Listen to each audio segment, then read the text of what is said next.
a solution for bringing the world together.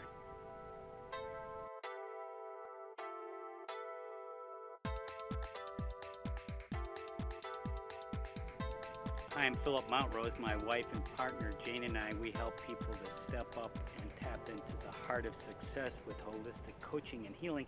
In this short video, I want to make a bold suggestion. How can we heal? How can we bring together the tremendous rifts that are seemingly occurring in so many fronts? Race, religion, environment, politics, environment. It keeps going on. It seems like things are falling apart so much that maybe it's coming to bring us together. The shift will occur and we'll start to spiral up. How do we do that? How could we do such a thing? Well, to focus, to refocus, to understand and prioritize that the answer is within.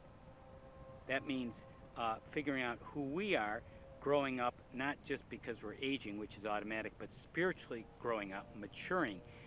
Just as peace begins with me, so does spiritual growth. It begins with me, so we're more aware, we're more conscious.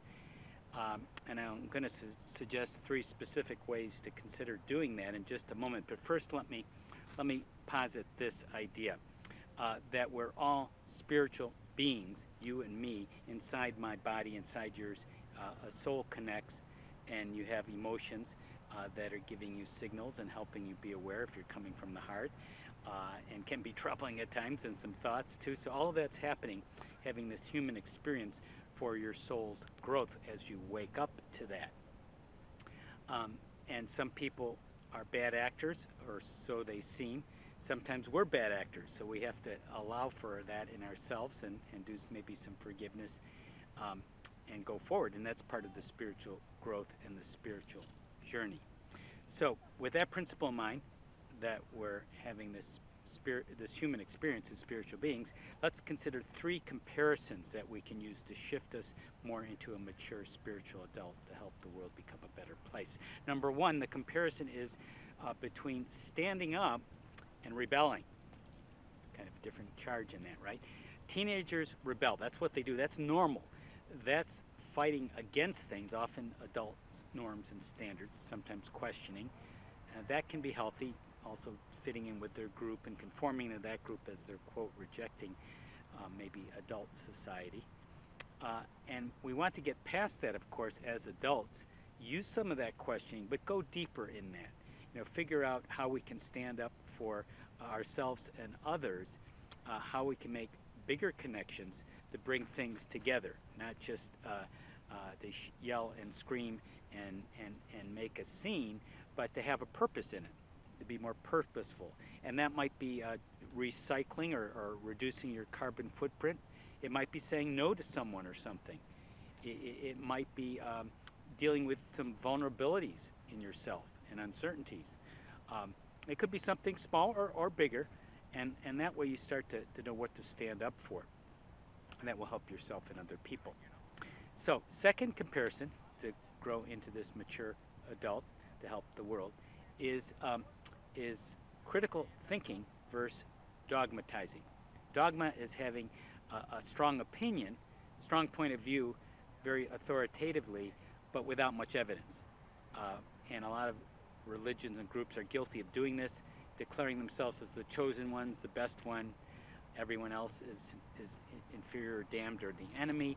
This creates a lot of distorted thinking, a lot of judgment and conflict. So instead, more critical thinking is, how are things connected? How are there different angles and different perspectives that you can see things different from what you're maybe even accustomed to?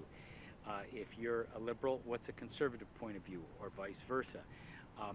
And know that we all have some distortions in our thinking, some blind spots, some implicit biases, and if we're aware of that and we start to gather other evidence, we can be more neutral, more effective, and more humble too.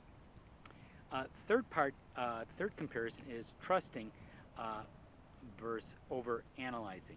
Now, there's one thing to have critical thinking, there's another thing to overthink and to have worries. And that can happen to all of us. The idea is first is kind of sit and be calm for a moment about whatever you're worried about, reflect it, and see if there's an action to be taken. It may be The action is to be patient and wait, or it may be to do something. If you're worried about money, maybe make a budget and see what you can do. But don't catastrophize. Don't just imagine the worst. That won't be helpful. And draw on your heart and soul. And we figure that the heart is the gateway that opens up. Heart math talks about coherence and positive emotions, which aligns you and your heartbeat with your breathing, it can be, and that opens you up to your soul and a deeper awareness and intuition and being guided by that. That can show you what to trust. Not naive trust, where you're just wishing pie in the sky for everything to be great without really any grounding to it, but a more intuitive, sensitive, soulful way. And as the saying goes, believe in Allah but tie your camel first. So there's a certain grounded approach to all of this as well.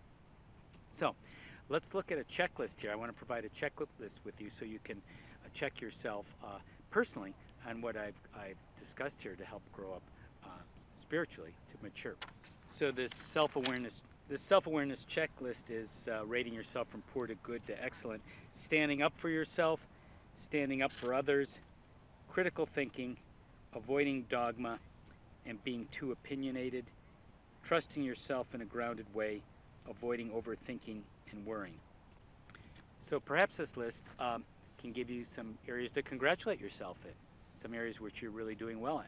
Maybe there's some other areas or area that you want to consider improving, and what would be one step you could take to improve. So some final thoughts on making the world a better place by maturing yourself, of growing spiritually, becoming a spiritual adult, is it's not a matter of you can't make me do this. It's what do you want to do? What is your heart leading you to do to make yourself and the world a better place, a better version of yourself, where you can be more helpful, of more service, and more creative and more expressive. And go on take the fights that are worth fighting for. Don't sweat the small stuff. What can you do today? What can be a little step to go further? And if you take that route, if you start to stand up for yourself, if you start to use your mind to critically think different perspectives at things that you can do, and if you know what to trust and trust your heart and soul, I think you'll be very happy on the growth that you'll experience. It'll radiate around you, and it will make the world a better